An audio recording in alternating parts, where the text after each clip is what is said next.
Toriki, the Castaway Island. This is a cooperative game geared mainly toward families, and the protagonists are indeed teenagers who just shipwrecked on an uninhabited island in the 19th century during a scientific expedition.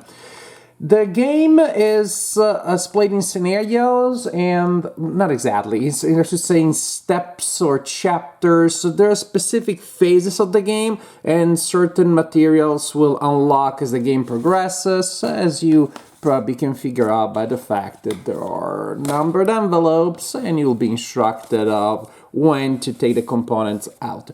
However, it is not a legacy game because the components are not altered irreparably.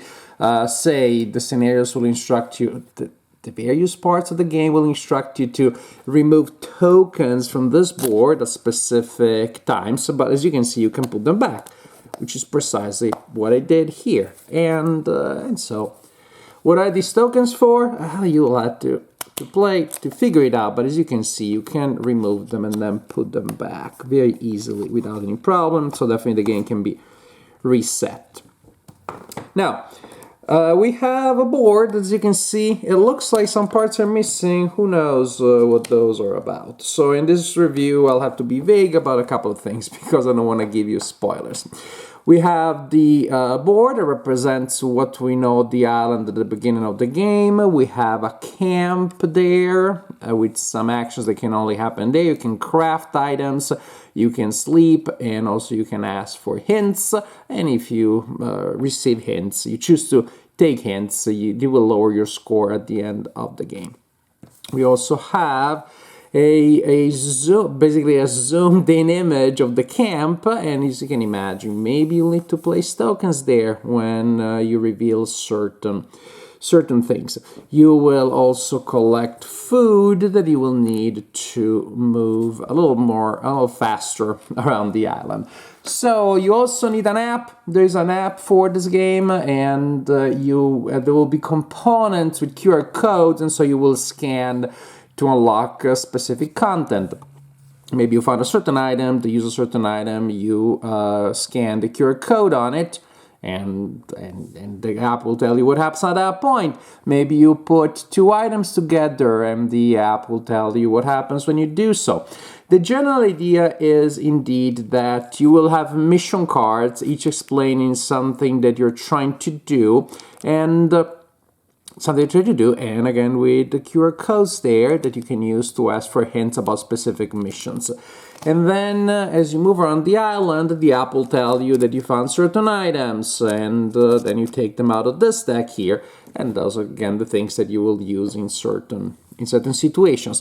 It's really almost like a choose your own adventure with a board that handles the spatial relationships between the elements of the story, and then the app tells you found this thing, what do you want to do? Well, I use that item in that situation, and you see how the story progresses.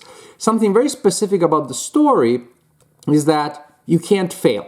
There's no losing condition, so you won't. That's it. You can't lose. So if you fail to do something, all that means is that the mission, the objective stays in play until you figure it out, until you're able to complete the mission. That's it.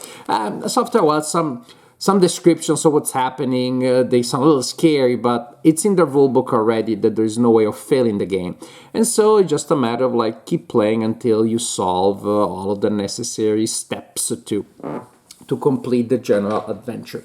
So you will use your app and you will say I'm playing the game, so it's my turn. I click on it and I am the red player, and I can move. I can move one space for free, and then I can spend food to move extra spaces.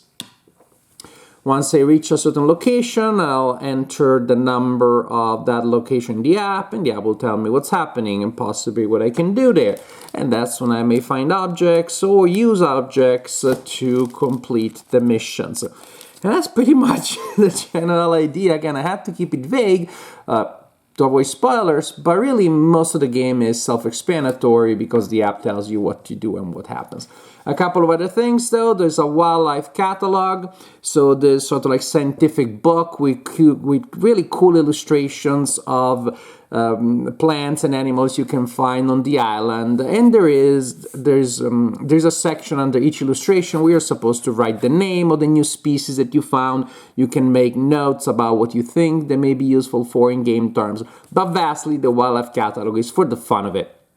This if you decide to write in it, it is the only legacy element that is sheltered, and we decided to play it this way, so I cannot show it to you because there are our notes in there. Also, as you open the box, you find this, and if you can guess what that is, that's good for you because you find it in the box, but it doesn't tell you. The rulebook doesn't tell you what it is, so you'll have to find out on your own. After everybody is taking their actions, then the day is over after a number of movements around, and you will automatically be teleported to the camp. And then you start again the following day, crafting items in the camp, moving for free, and possibly using food to go further, interacting with the space where you are, with QR codes and cards. And since there is no way of losing the game, you will continue like this until you have completed the general adventure, and then you will receive your score. The box says that it will take you between 6 and 8 hours to complete the adventure. That seems about right. I started playing it with my 14-year-old kid, and we had a good time, although we could definitely tell that the adventure was mainly geared again toward families, toward parents and younger kids.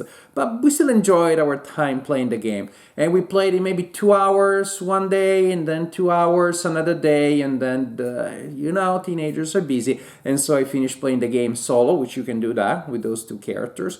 Also, it's very easy to save the game in the app, no problem whatsoever. And again, maybe it took us a little less than 6 hours because after a while we started playing with our own variant. It's a cooperative game. We can play whatever, any way we want. Nobody gets hurt. Which is, when you go to a certain location, of course, you should only have the items that you have carried with you from the camp. But and the general feel is that of a point-and-click adventure. Point-and-click adventure that just with physical components. Now, in point-and-click, I try an item, doesn't work. I try another, doesn't work. I try another, doesn't work.